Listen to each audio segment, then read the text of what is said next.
दिल्ली में कल एमसीडी चुनाव होने वाला है और उससे पहले दिल्ली जल बोर्ड संकट में है और इस बार मामला बोर्ड में हुए घोटाले से जुड़ा है। जी हां, दिल्ली जल बोर्ड में भ्रष्टाचार के मामले में एसीबी ने संयुक्त निदेशक नरेश सिंह को घंटों पूछताछ के बाद गिरफ्तार कर लिया।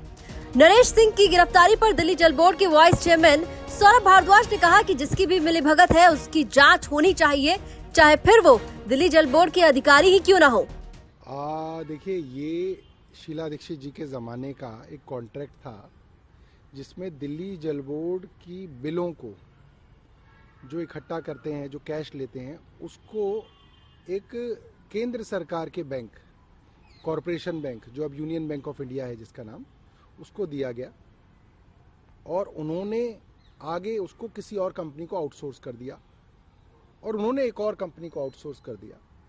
और ये पूरा मामला ये था कि वो बिलों के भुगतान जो लोग करते थे उसका पैसा वो इकट्ठा करते थे और वो पहले जो है वो अपने कॉरपोरेशन बैंक को देते थे और कॉरपोरेशन बैंक उसको जो है दिल्ली जल बोर्ड को देता था। और पता ये चला कि कुछ अमाउंट जो था, जिसके बारे में बताया जा रहा है कि वो करीब 20 करोड़ रुपए था, वो आउटसोर्सिंग एजेंसी जो थी वो इकट्ठा तो करती थी मगर वो बैंक को नहीं देती थी और बैंक जो है फिर वो आगे जो है दिल्ली जल बोर्ड को नहीं देता था। तो इसके अंदर जो आउटसोर्सिंग कंपनी है वो कहीं पे मुझे लगता है कि वो लोग भाग गए थे बाहर और वो कुछ लोग पकड़ में आए हैं। तो इसके अंदर अगर जल बोर्ड के भी कोई अधिकारी इसकी मिलीभगत में है तो उनके ऊपर कार्रवाई होनी चाहिए, उसमें कोई दिक्कत नहीं। दरअसल दिल्ली जल बोर्ड के पानी के बिल में 20 करोड़ रुपए का घोटाला करने का मामला सामने आया था, जिसके बाद दिल्ली पुलिस की भ्रष्टाचार विरोधी टीम ने कार्रवाई करते हुए दिल्ली जल बोर्ड के संयुक्त निदेशक नरेश सिंह से पूछताछ की थी। बता दें कि बीते हफ्ते पानी के बिल घोटाला मामले में एसीबी ने 3 और लोगों को गिरफ्तार किया था। उनमें राजेंद्र नायर, गोपी कुमार केडिया और अभिलाष वासुकुट्टन पिल्लई भी शामिल थे। वहीं 3 दिन तक रिमांड में लेकर तीनों आरोपियों से पूछताछ की गई, जिसके बाद ही दिल्ली जल बोर्ड के ज्वाइंट डायरेक्टर नरेश सिंह को गिरफ्तार किया गया। इस मामले में एसीबी ने पिछले साल दिसंबर में केस दर्ज किया था। नरेश सिंह पर ऑरम ई पेमेंट और फ्रेश पे के डायरेक्टर से लाखों रुपए की रिश्वत लेने का आरोप है। उन्होंने ऑरम और फ्रेश पे के साथ होने वाली बिल पेमेंट का मिलान नहीं किया, जबकि ये उनकी ड्यूटी थी।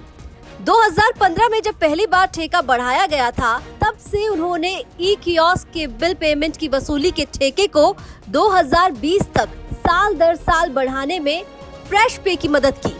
अब जरा समझ लीजिए क्या है जल बोर्ड का घोटाला। लोग आसानी से पानी के बिल को जमा कर सके, इसके तहत कॉर्पोरेशन बैंक, जो कि अब यूनियन बैंक ऑफ इंडिया है, उसने 2012 में 3 साल के लिए फ्रेश पे सॉल्यूशन के साथ एक कॉन्ट्रैक्ट किया।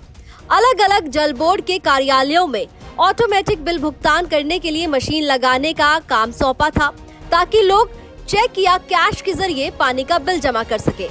इसके बाद कॉर्पोरेशन बैंक ने आगे ये ठेका फ्रेश पे आईटी सॉल्यूशंस को दे दिया था, जिसने उसे ऑरम ई पेमेंट को दे दिया। ये ठेका 2015 में खत्म हो गया था, जिसे 2016, 2017, 2018 और फिर 2019 में बढ़ाया गया। समाचार एजेंसी ने एसीबी अधिकारियों के हवाले से बताया कि अक्टूबर 2019 तक ही ये ठेका था, लेकिन ऑरम ई पेमेंट्स ने अवैध तरीके से मार्च 2020 तक बिल वसूलने का काम किया। फिलहाल दिल्ली जल बोर्ड में हुए घोटाले को लेकर इस वक्त कहीं न कहीं दिल्ली जल बोर्ड संकट में है, लेकिन देखना होगा कि आने वाले समय में और किस पर कार्रवाई होती है। ब्यूरो रिपोर्ट, दिल्ली तक।